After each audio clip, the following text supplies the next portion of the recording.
Fala, gente boa. Bom, eu tinha citado, né? Inclusive eu mostrei para vocês aquelas fotos, né, do Monumento ao Imigrante. Citei, né, obviamente, a autoria desse monumento, que como todos sabem, foi de autoria do Fritz Alt, né? E eu não mostrei para vocês a foto do próprio cara, né, do próprio Fritz, né? Para quem não sabe, né, para quem nunca viu uma foto do Fritz Alt, né? O cara, né, era esse aqui, tá? Esse aqui da foto do meio, tá? Esse cara sorridente aqui, né? Não sei se vocês estão enxergando a foto dele, né? Então esse cara aqui que aparece rindo, né? O cara da foto do meio era justamente o Fritz Alt, tá? Então, como vocês podem perceber, né? Ele está rindo possivelmente por causa, né? Ele está possivelmente contente, né? E sorridente possivelmente por causa de alguma vitória do Caxias, né? Então, por isso, ele está rindo, né? Porque ele estava comemorando uma vitória do Caxias, né? Obviamente, né? Bom, mas agora falando sério, né? A próxima foto, né? Isso aqui, infelizmente, não consta a data, né? Que a foto foi tirada, né? Essa aqui, que eu mostrarei para vocês, né? É um trecho do que hoje é a Rua 15 de Novembro, tá? Então, um dia, né? A atual 15 de Novembro já foi dessa maneira aqui, tá? E a outra foto, né, a última foto, será essa aqui, tá? Eu acredito até que alguns de vocês, ou talvez vários de vocês, já tenham visto essa foto, tá? É uma foto até relativamente bem conhecida, né? Essa foto é de autoria do Fritz Hoffmann, né? Ela foi tirada, caso não esteja enganado, em 1915, tá? Esse aqui é o antigo porto do mercado municipal, tá? Sim, um dia já existia um porto naquela região, tá? Repetindo, essa foto que vocês estão vendo é de 1915, tá? Bom, eu tinha dito, né, sobre o navio Santos, né, eu tinha dito que das 149 pessoas, né, imigrantes que vieram nele, né, 134 eram alemães, né?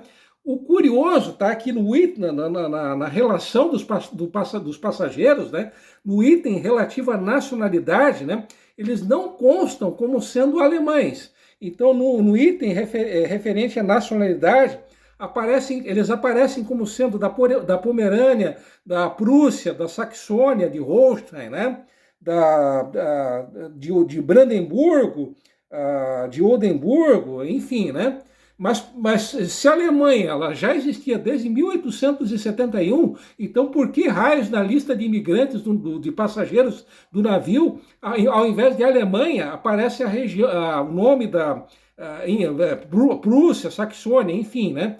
Bom, é que, curiosamente, embora a Alemanha ela já existisse, tá? Aqueles 25 países que em 1871 se juntaram para formar ela, eles ainda, pasmem, eles ainda continuaram a existir. Então, o monarca da Alemanha, no caso, o Kaiser, o imperador, a partir de 1871, ele se tornou monarca de todos esses 25 países, tá? Então, eram 25 reinos, né? 25 monarquias que tinham um mesmo monarca. No caso, obviamente, o imperador da Alemanha, o Kaiser, né? Isso existiu até 1918. Então, em 1918, a monarquia, o Império Alemão, ele acabou sendo extinto e no lugar dele foi criada a República Federal Alemã, né? da Alemanha, né?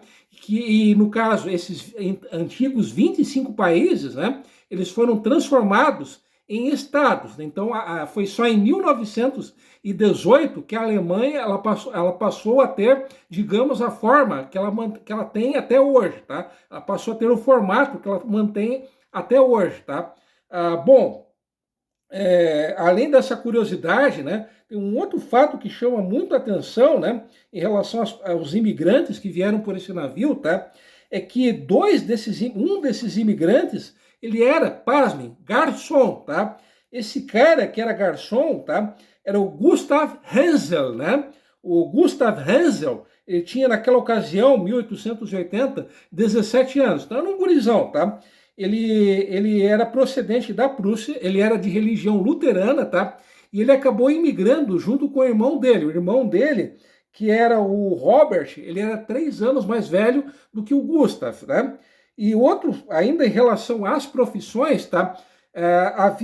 Nessa leva que chegou em novembro de 1880, através do navio Santos, né? Havia 2 imigrantes cuja profissão era de caixeiro viajante, tá? Um deles, né? Deixa eu me situar aqui, né? Um deles era o Emilian Jansch, tá? O Emilian Jansch, né? Ele era procedente da Boêmia, né? Então ele era de nacionalidade austro-húngara, né? Como eu disse no vídeo anterior, essa região da Boêmia, né? Do qual ele era procedente, ela hoje pertence à República Tcheca, né? O Emilian Jansch, né? Que era caixeiro viajante, ele tinha 37 anos em 1880 e ele era católico, tá?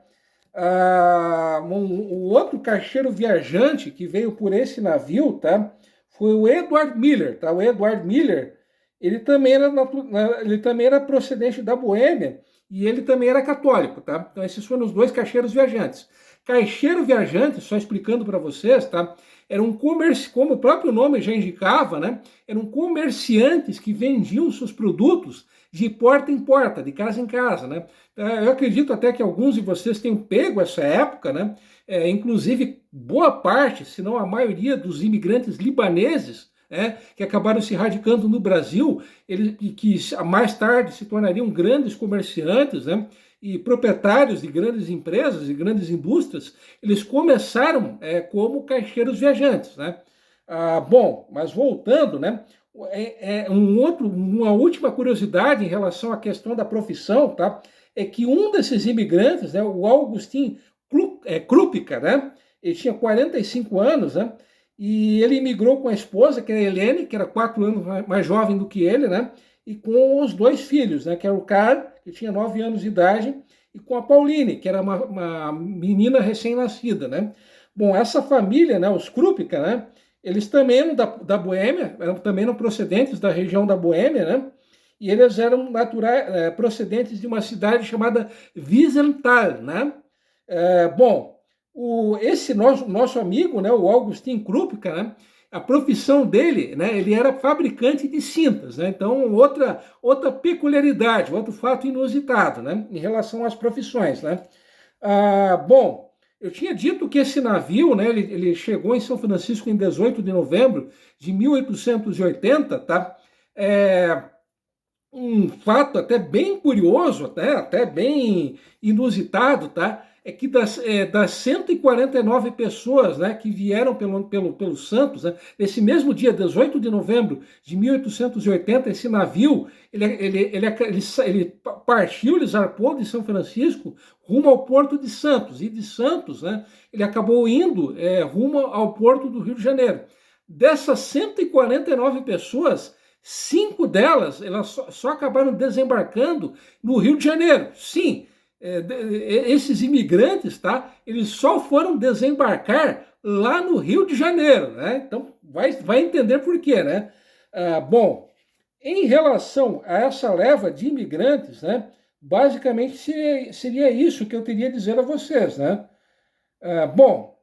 Mas afinal de contas, né? Até o presidente da China, né, o Xi Jinping, né, durante uma reunião da alta cúpula do Partido Comunista Chinês, né, até o Xi Jinping, né, o presidente da China, ele está perguntando, mas que caso de amor, né, que caso de romantismo é aquele que eu cheguei a mencionar lá no início do primeiro vídeo? Bom, aqui virá a devida e tão esperada explicação, tá? Bom, um sueco chamado Axel Alm, né, que era funcionário dos Correios, né, dos Correios da Suécia, né, obviamente, né, ele acabou, digamos, passando a mão do dinheiro, digamos, dinheiro alheio, né? O cara era um mão leve, né? E, obviamente, né, ele acabou fugindo da Suécia, né? E as autoridades policiais da Suécia, elas fixaram uma recompensa no valor de 30 mil marcos para quem pegasse o nosso amigo danadinho, né? O nosso amigo Axel, né? O nosso amigo Gatuno, né? Então, quem conseguisse pegar esse cara, ganharia essa bolada no valor de 30 mil marcos. Beleza. Um jornal de Berlim chamado Kladderadat, não sei se é essa a pronúncia, né? Mas enfim, esse jornal com esse diacho de nome, que eu tentei inutilmente e em vão pronunciar, tá? Esse jornal de Berlim, ele acabou publicando, tá? Um retrato falado desse tal de Axel, tá? E além do retrato falado do Axel Alm, né? Havia uma descrição de como que ele era fisicamente, tá? Ele era descrito como um homem calvo, né? Então o cara era tão destelhado quanto este que vos fala, né? E além de ser calvo, né? Ele era descrito como um homem extremamente alegre, um cara alegre, né? Um rapaz alegre no bom sentido, é claro, né? E ele tinha o costume, e ele usava um pince-nez, tá? Só explicando para vocês, um pince-nez é um tipo de óculos que foi inventado no século XVI, tá? E que foi muito usado no século XIX e ali nos primeiros, até por volta de 1910, né? Era um óculos que não tinha, né? Essas duas hastes, né? Que o fixam, né? Fixam o óculos, né? Ao invés do pince-nez ele ser fixado, né? Aos ouvidos, ele era fixado no nariz, né? Então, resumidamente, o pince-nez, né, era um tipo de óculos, né? Óculos que hoje não existe mais, tá? Bom, como, né, Joinville, obviamente, era uma cidade de colonização alemã, né, de presença alemã, essa notícia ela acabou tendo repercussão aqui em Joinville, né? Inclusive, o jornal Kolonizeitung, de 27 de novembro de 1880, ele publicou uma matéria, né, a respeito disso. Bom, a polícia daqui de Joinville, né, como não era boba nem nada, e os policiais estavam de olho nessa bolada, né, de 30 mil marcos, né, eles acabaram iniciando uma caçada, uma procura desse cara, né, do Axel Alm, né? Eles fizeram uma batida, duas batidas, ou melhor dizendo, a primeira foi no Hotel Maia, tá? Eles encontraram um imigrante, né, hospedado nesse hotel, que era parecidíssimo com o Axel Alm, né? Os policiais, eles logo perceberam, né, que era um engano, né?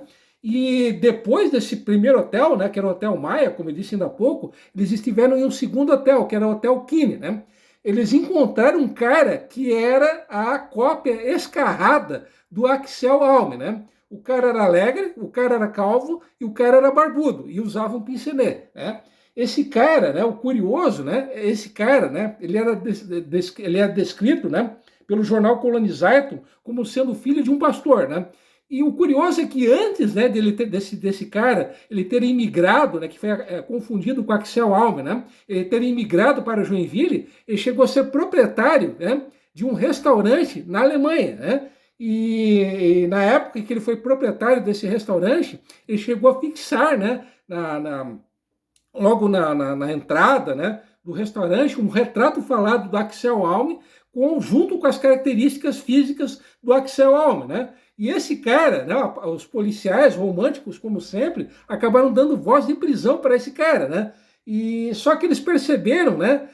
Eles acabaram percebendo engano, porque o Axel Alm, ele era barbudo, só que ele era ruivo. E esse cara, né, que acabou sendo confundido com o Axel Alm, ele tinha cabelos escuros, né? E a careca dele ficava na parte de trás da cabeça, não era na parte frontal da cabeça, que nem este que está falando, que nem este mal acabado que está conversando com vocês agora, né? Então, enfim, né? Moral da história, né? Desfecho da história. A polícia de Joinville não conseguiu encontrar o Axel Alm, né? A única coisa que eles conseguiram foi pagar mico, né? Mas enfim, né? Então esse é mais um fato inusitado da história de Joinville, né? Como esse vídeo já está um saco, ficarei por aqui, né? E como sempre e tradicionalmente, fui!